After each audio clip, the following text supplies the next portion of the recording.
Dear viewer, we wish you a pleasant journey through this thread of answers. What was something your family did that you didn't realize wasn't normal until you did it in front of others? My mom is a yawn yeller. When she yawns, you can hear it from anywhere in the house. One time my sister had a friend over, and we were in the basement. My mom yawned upstairs, and my sister's friend asked, "Was that a coyote?" My mom yells when she sneezes. In order for her to stop sneezing, she has to basically sneeze really loud, kinda like a coo. One time my brother had a friend over and he thought something was going on outside. It was my mom sneezing in her room. My dad sneezes super loud as well. I once lost him in a large bookstore, heard a loud achoo, and then I found him again. Use assorted German words in casual conversation. Which as a child I assumed were English until I got confused stares from friends. My family has been in the US since 1902. Check for me. I didn't know the English word for belly button for years. What's the Czech word? The Czech word is pupík. Sleep after the meal during holiday get-togethers. Just the men, the women exchanged gifts. We would all go into the living room and watch football and kinda doze. No big deal. Did this once at my girlfriend's family Christmas, and evidently I embarrassed her or maybe offended someone. Either way, I was the only one asleep while everyone else was energetic and conversing lively with family. I was woken up by girlfriend with an angry tone asking why I was asleep during the party. I was comfortable, relaxed, and we just had a lot of food. Made sense to me. Damn, that defiantly seems like something that would be perfectly normal in some families and rude in others. My dad jizzed on my siblings and I. He was born in Iran, so he had a little bit of a language gap even as an adult. And what he would do to mess with my siblings and I is he would use his finger and thumb to punch the tiniest amount of skin on our wrists. And he would call it jizz, because I think that's what he thought the sound of that was if you could get close enough to hear it. So the scene occurred plenty of times where my brother, sister, and I would be running away from him in the house, pleading not to get jizzed on. Years later, someone explained to me that the noise Iranians think bees make is jizz. So therefore, my dad was buzzing us. Not jizzing. Thankfully. Your story is fantastic.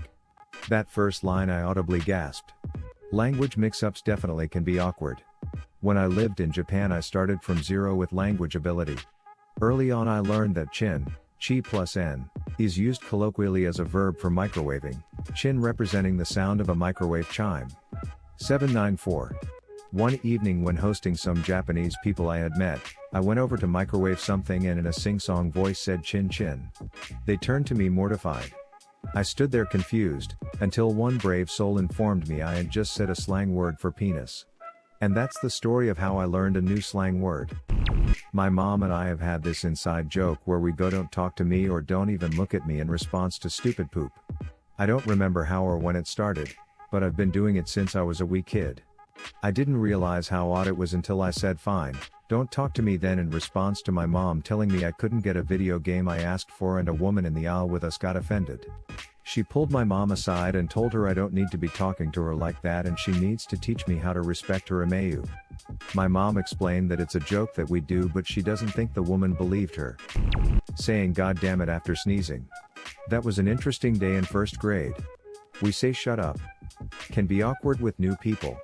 Tends to get laughs though. We say something similar after a third sneeze. "Bless you. Bless you. Are you done already?" Everyone in the family, extended family included, likes each other and gets along. One boyfriend commented that my family was weird because everyone got along, no massive fights, screaming and yelling each holiday, bringing up decade-old grudges once or twice a year. Like he has never met his uncle because his dad and uncle hate each other too much. TBH, this is weirder to me than the guy whose dad jizz on him. That my mother would scream and yell every single night in her sleep. I legit thought it was a normal thing. My mom has nightmares. Doesn't yours? People have nightmares. Holy poop. I dated a girl that had those and it not only creeped me out but she would start clawing and punching. Smoking indoors. I didn't do it, but my GF at the time had a veritable panic attack when we had my mother over for dinner. It was the first and only time my mother came to visit. I was born mid-70s, so I remember smoking in malls, planes, hospitals, etc. Both my parents were non-smokers, which made them unique enough, but still every time someone came over, they'd pull out these giant ashtrays for their guests. Such a different time. Would you be shocked to hear? I went to junior school in the 1970s. I can vividly remember at least 2 teachers who smoked in class. Ashtrays on their desks, no ducks given by anybody. People are absolutely baffled that my parents are still friends after separating, and that my dad and my stepdad get along so well.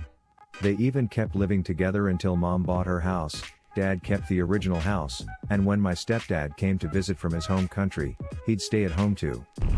My parents hold no ill will towards each other at all, and have always gotten along well. They just grew into different people and realized they wanted different things out of life.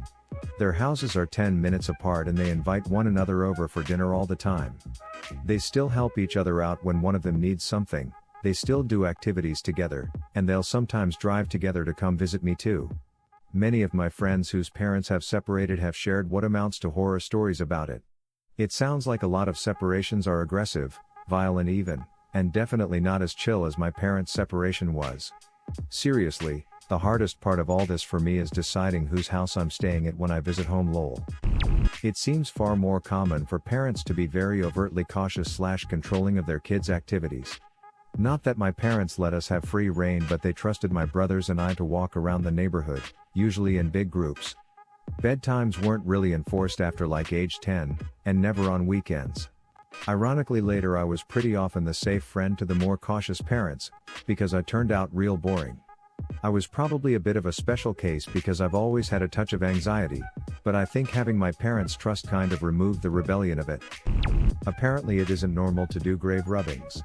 When I was little and went to graveyards with my family, sometimes they would bring paper and crayons to rub old dates and names onto them, like a leaf rubbing.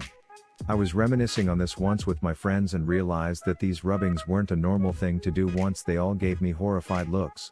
It's a hobby that was very popular in the 1970s. Maybe one of your parents did it as a kid? My parents were hardcore penny pinchers when I was growing up, even though they both had decent jobs. Our water usage, among other things, was controlled and timed, which led to me washing dishes in a certain way that minimized the number of times I opened the faucet. Over the years, my parents' tedious money-saving methods began to fade, but a few things didn't, our dishwashing method being one of them. One night, a friend of mine invited me over and I stayed for dinner. I offered to help with the dishes. It only took a few dishes before my friend was like, "What are you doing? Why are you washing in dirty water?" He then proceeded to turn the faucet wide open. I felt so damn wasteful at that moment. It felt like I was watching dollar bills go down the drain. I was expecting his parents to go off any minute for being so wasteful, but nothing happened. They probably thought I was weird for reusing the dirty water. This method of washing dishes was normal for them yet felt so taboo to me. I was 13 at the time. What would have been your answer or question? Leave it in the comments below. Slap that like and subscribe button for more, and check out the link in the video description for even more answers. Peace out, and catch you in the next video.